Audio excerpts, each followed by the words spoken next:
We are so lucky to have such brilliant musicians. Hello, everyone. My name is Erol Delos Santos. I am an intern minister at our Unitarian Universalist congregation over at Central Nassau, and I've been a member here for about 5 years now. I use he, him pronouns, and welcome to this morning. Happy Hanukkah, Happy Kwanzaa, Merry Christmas to those who celebrate. And before I begin this sermon, I want to thank my UU preaching professor at Union Theological Seminary, the Reverend Sarah Lindsay, who instilled so much courage and wisdom in me. Thank you. Thank you so much. And this story begins in seminary, at the very end of the fall semester of my first year.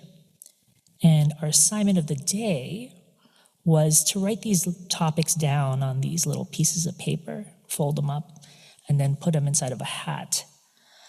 And the instruction is as follows, okay? You are to give a 5-minute sermon on the topic. You'll have 10 minutes to prepare. You'll choose a topic from the hat, go. That was it. That was the end of the instruction. And as you could imagine, I was a nervous wreck. My sentences weren't fully formed. My ideas were kind of jumbled up. And I got there, I tried my best, and I immediately plopped back into some beanbag somewhere, exasperated, not really knowing what came out of my mouth. And finally, at the end of the class, our professor took a turn. She drew a piece of paper from the hat.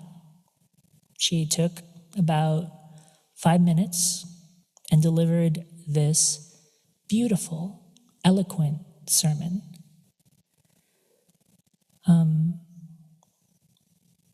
She said, kind of looking at me knowingly, that in the piece of paper it says, write a sermon about starting over.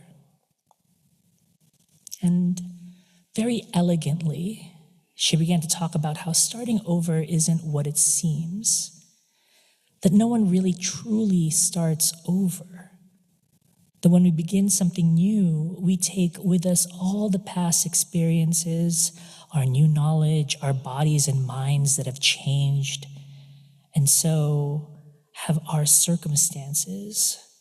New people have entered our lives, people have left. Our hearts and spirits mature, our nature and beliefs, they waver, they fluctuate, they move throughout time. And I sat there in awe. She was preaching the sermon that I needed. I was starting this new adventure in ministry, investing so much of my resources into something that has indefinitely shifted the trajectory of my life. And it felt like bliss and abject terror all at once. The illusion of starting over, Reverend Sarah so eloquently explained, is that it forces us to look at it as a circle, a definite beginning, a definite ending, when in fact it is a spiral. I imagined it as how we are so used to seeing the sun as this stationary diagram, and the earth is orbiting around it in this very two-dimensional way, when in actuality the sun is moving across the sky and the earth is spiraling around it, while being caught inside of its orbit.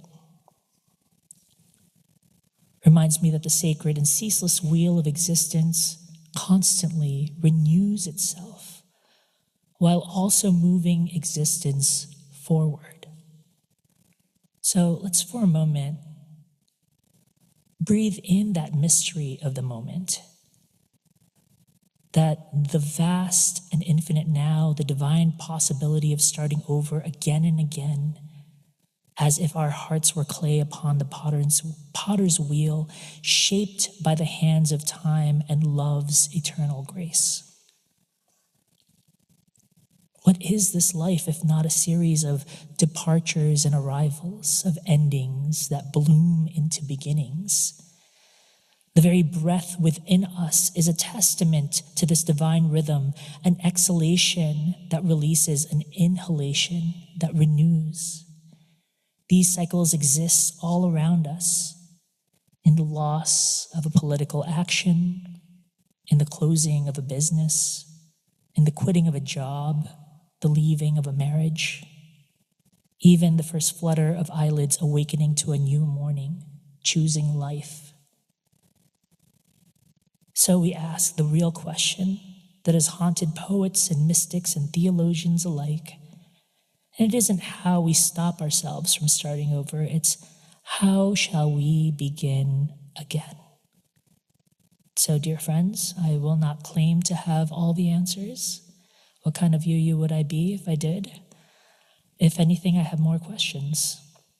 But I know for me, this is something I have known in my experience. That starting over is the soul's rebellion against despair. The heart's refusal to be bound by the chains of yesterday. As the great poet John Donne once implored, batter my heart, three-person God. Donne calls on God to invite the forces of life, truth, beauty, and spirit to break us open, to uproot the withered roots that do not serve our souls anymore and plant new seeds in the soil of our becoming. I'm reminded by one of my friends, the Reverend David Carl Olson, and his former mentor, who, for every 5 years, would examine the things that he believes in and no longer believes in. He takes an inventory of what he believes in and what he does not believe in. He writes down the tenets of his faith and observes how his theological lens changes with the passing of time. This is Unitarian Universalism at its finest. It is a tradition that is alive, that considers the unraveling, the unfurling nature of revelation, the ever-changing nature of reality. And this kind of commitment, this type of renewal might sometimes seem difficult. Starting over in this way is not for the faint of heart, for it requires us to look honestly at our lives, to face our failures and regrets with tenderness, and to say, yes, even now I am worthy of this renewal. This is part of the sacred dialogue of life, the call for possibility, the response of hope. And it requires courage to reset, an imagination to create a new future. Artists who participate in creation, preservation, and destruction may look upon the broken shards of their own lives and see not the ruins of what was, but a mosaic yet to be assembled. And renewal, then, is not a complete erasure of what has come before. Now, we are asked not to throw these shards away because it too is a part of the alchemy. It too is a part of the transformation. One of my favorite ways of making sense of these things is to ask myself, WWTD, what would Thoreau do? And for those of you who don't know, Henry David Thoreau is this 19th century American transcendentalist and writer and philosopher, best known for his works on nature and civil disobedience and simple living. And when I ask myself, what would Thoreau do? WWTD, what would Thoreau do? And spoiler alert, the answer is usually go to the woods, right? And then I say, and to no one in particular, thank you, Thoreau. What better place to mirror the divine cycle of renewal than nature? Oh my God, I'm such a maniac. A favorite symbol of the transcendentalists and metaphysical poets alike. Andrew Marvell, in his poem The Garden, spoke of a green thought in a green shade, where the soul finds restoration amidst the quiet splendor of nature. The garden teaches us that starting over could look as sudden as an overnight frost or as tedious as patient labor tending to the soils. Consider then the garden of your own life. What weeds must be pulled? What seeds can be planted? And what about the vines that have grown wild in your garden? Should they be pruned? Or might they bear fruit if given time? Renewal is not a single act, but a rhythm. Yes, all things in nature experience death. Yes, all things in nature are renewed in life. And yes, as Voltaire says, it is not surprising to be born twice than once. Everything in nature is resurrection. That spiral continues onward and upward, outward and inward. It affects the world, but also changes our internal landscape with the lessons we have learned.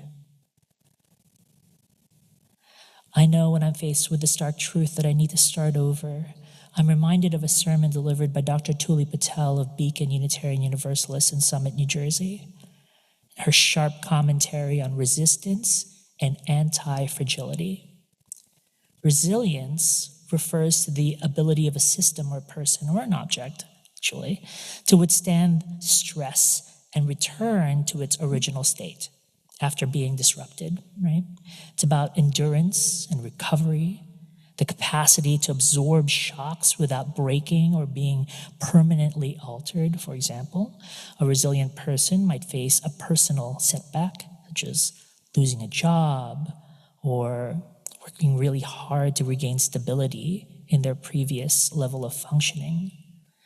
And similarly, a resilient organization, resilient congregation, community, might survive a financial crisis by maintaining its core operations and recovering its previous performance levels. Now, anti-fragility goes a little bit beyond that. It's a term coined by Nassim Nicholas Taleb, and it goes beyond resilience. It describes systems, individuals, or entities and objects, right? That not only withstand stress, but actually improve and grow stronger because of it. Anti-fragile systems thrive on volatility, uncertainty, and disorder. For example, the human immune system is anti-fragile, right? It's exposed to all these stressors like pathogens, and it strengthens it, making it more robust over time. Similarly, communities, businesses, organizations that learn from like market disruptions and innovates to gain competitive edges, it demonstrates anti-fragility in that way. Speaking of the boundless resilience and anti-fragility, not long ago, actually, just last month, I had the pleasure of joining the Discovery event here at Fourth Universalist to think about how we saw this community as part of the wider world. We examined our transitions and our way of starting over and how it strengthened the muscles of this congregation. The questions we were asked to discuss brought back so many memories. Our ways of searching, finding, searching again. Our ways of pivoting to digital ministry following a global pandemic. Our ways of demonstrating our values time and time again, not deterred by laud or jaded by victory, but asking the correct questions. What's next? Where do we go from here? Evaluating and reevaluating ourselves when necessary. Recommitting to what this congregation is set out to do since its conception. And very soon, I will end my seminary journey. I'll continue to move down the path of Unitarian Universalist ministerial fellowship, and I will petition this congregation to ordain me. I joined almost 5 years ago, and in that time I have studied and gone off to preach, provide ministry to other congregations, and we will be in dialogue about how I've served Unitarian Universalism, and we will start again. We will get to know each other again. Whenever I would visit a new congregation in my biography, I would always ask them to say that I am held in love, care, and sponsorship by the Fourth Universalist Society in the city of New York to remind me that I am in relationship with you. A fresh reminder that the congregation believes in my ability to minister and that this congregation is capable